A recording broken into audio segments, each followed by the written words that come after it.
Shalom, selamat malam Bapak, Ibu, Saudara-saudari yang terkasih dalam Tuhan Yesus Kristus. Malam ini kita akan mendengarkan renungan malam. Sebelumnya mari kita bersatu di dalam doa. Bapa yang surga, kami mengucap syukur Tuhan telah menyertai kami sepanjang pagi, siang, hingga pada malam hari ini. Sebelum istirahat kami akan mendengarkan renungan malam. Kiranya Tuhan memberkati kami agar kami boleh memahami apa yang menjadi kehendak Tuhan Yesus yang terbaik di dalam kehidupan kami. Berkati untuk hamba Tuhan yang akan menyampaikannya Bapa, biarlah Roh Kudus yang bekerja di dalam hidupnya dan Engkau yang senantiasa memberkati firman Tuhan ini di dalam kehidupan kami hari lepas hari. Ampunilah segala dosa yang telah kami perbuat Bapa, di dalam nama anak-Mu Tuhan Yesus Kristus kami berdoa mengucap syukur. Amin. Renungan malam pada hari ini dengan tema Yesus sebagai dasar pelayanan penilik, dari kitab 1 Timotius 3 ayat 16. Demikianlah firman Tuhan. Sesungguhnya agunglah rahasia kesalehan kita. Dia yang telah dinyatakan dalam rupa manusia dibenarkan dalam roh, yang dilihat malaikat-malaikat, diberitakan di antara bangsa-bangsa, yang dipercayai di dalam dunia, diangkat dalam kemuliaan. Surat pertama dan kedua Timotius adalah surat pastoral yang ditulis Paulus untuk Timotius sebagai pelayan Tuhan yang masih muda dan yang melayani di Efesus.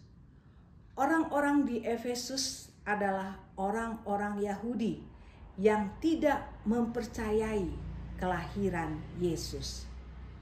Paulus memberi pemahaman dan pedoman tentang administrasi gereja supaya Timotius bisa melayani dengan efektif.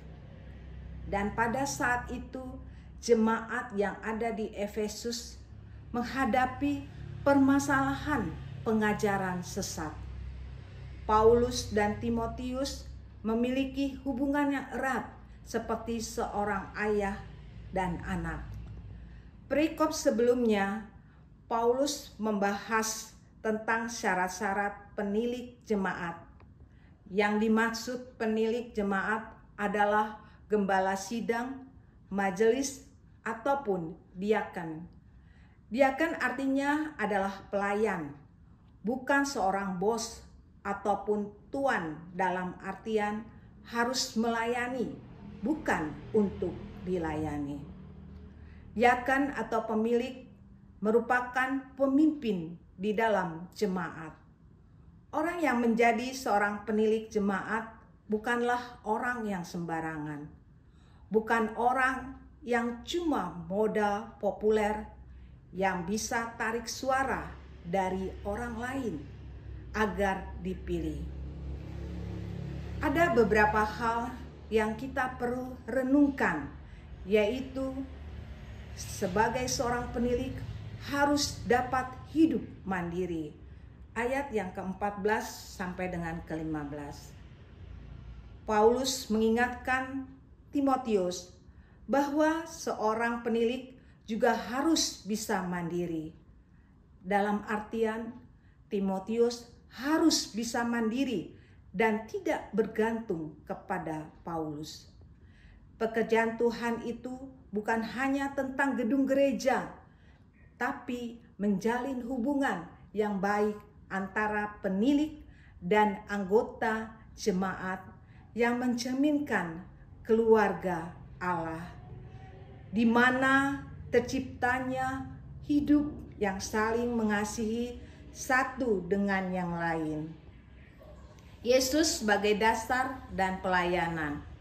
Motivasi seorang penilik harus motivasi yang benar, yaitu motivasi yang didasari takut akan Tuhan.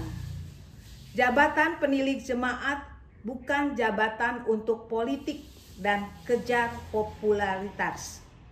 Paulus mengingatkan Timotius bahwa dasar dari pelayanan seorang penilik adalah Yesus.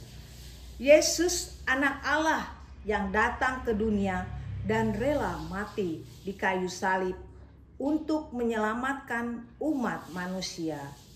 Seorang penilik harus memiliki hubungan yang erat dengan Yesus, dan itulah yang menjadi penopang di dalam pelayanan. Yesuslah yang menjadi kekuatan dalam melakukan ataupun melaksanakan tugas tanggung jawab. Seorang penilik harus dapat membawa jemaatnya untuk bertumbuh dalam pengenalan yang benar akan Allah. Menjadi seorang penilik harus sungguh-sungguh mengerti dan memahami tugas tanggung jawabnya.